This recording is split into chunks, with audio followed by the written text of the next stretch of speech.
Hey guys, welcome back to Contest Prep University. I'm Joe Klemczewski with Adam Atkinson, and we are in episode 2 of our series Off-Season Training. We're going to go into the question, does strength matter? And as you were talking about that all or none physiological threshold of muscle contraction, this has been my home base for 30 years. I remember as a teenager poring over magazine articles, protocols, and so forth. And even in just my budding knowledge of physiology, I could see, just gaping holes in their logic, because a lot of these were just ghost written by people in the magazines for, quote, Mr. Olympia.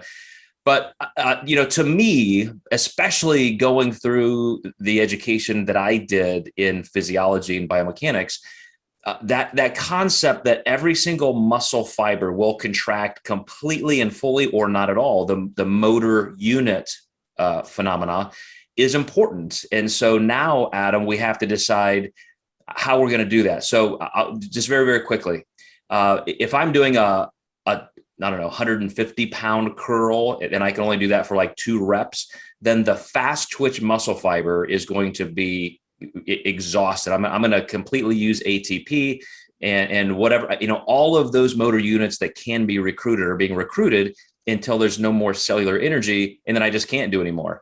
If I had 20 pounds and I do 100 reps, then many fewer motor units, a lot less muscle tissue is contracting, and they have enough energy to contract for a while, and then they kind of go offline, and your nervous system recruits other motor units.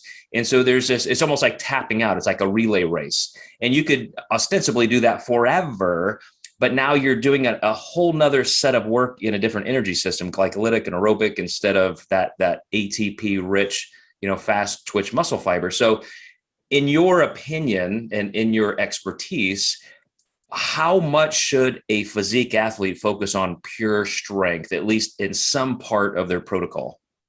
Yeah, well, strength is a good place to put progressive overload, and actually have gains in progressive overload. So if you want to move the most amount of weight and maybe, over the course of 8 weeks, have a 40-pound increase on your bench, it is possible, especially coming into an off season. What we would call this low rep or strength training would be generalized as like stimulating myofibrillar hypertrophy, which is actually the growth of actin and myosin cells. So it is part of the process, because now you can take those strength gains into hypertrophy ranges, which I think we'll probably talk about later.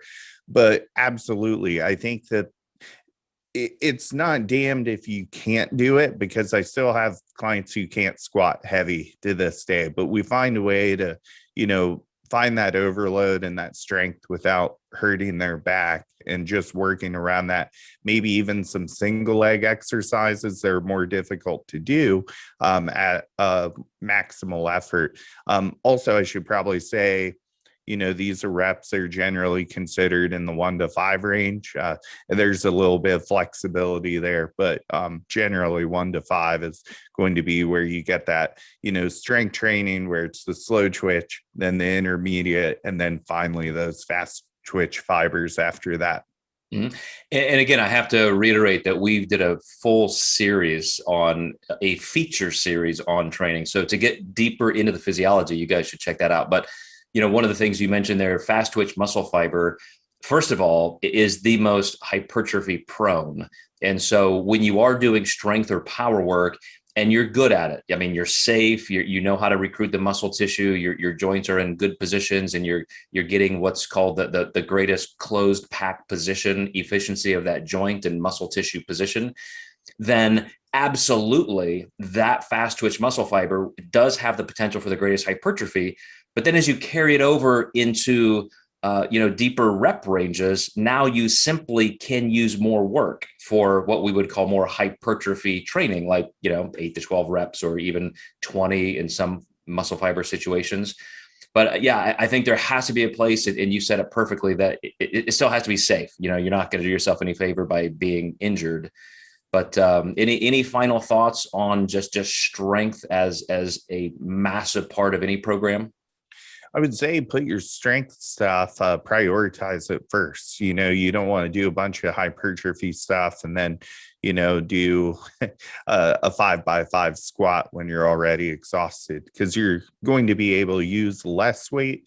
So you really do kind of want that maximal effort up front. I think my clients see that all the time on programming. He's always going to have a squat at the beginning of the program, a variation where it's pretty heavy for the most part. Maybe the next week's a little lighter, but we always start with those foundational movements. Yeah, super, super good advice. So a quick anecdote. I have been doing higher and higher intensity work on squats. I've been doing this self-imposed Dr. Squat challenge. And so 3 or 4 days later, I'm typically doing deadlifts. And I've just seen my deadlift strength just dwindle over the last 2 months because I'm just systemically destroyed from those squats. So this week I finally said, okay, dumbass, just move your deadlifting day 1 day further. Give yourself 1 extra day of recovery. And this week I did that, and my deadlift went up, 55 pounds, not in just raw PR, but from my diminishing returns, I just had that massive jump just because of recovery. And that is the essential component of strength, is making sure you are fresh and you are truly going for pure strength. I'm smiling a bit because I just had 2 clients email me that they're doing that. I wondered where it came from, and now I connected the dots. It's brutal. We'll talk about that maybe coming up here in the series. But thanks, guys. We're going to move on so we can get episode 3 for you guys. So stay tuned, and we're going to start talking about all the different variables that we've been mentioning. We'll see you next time.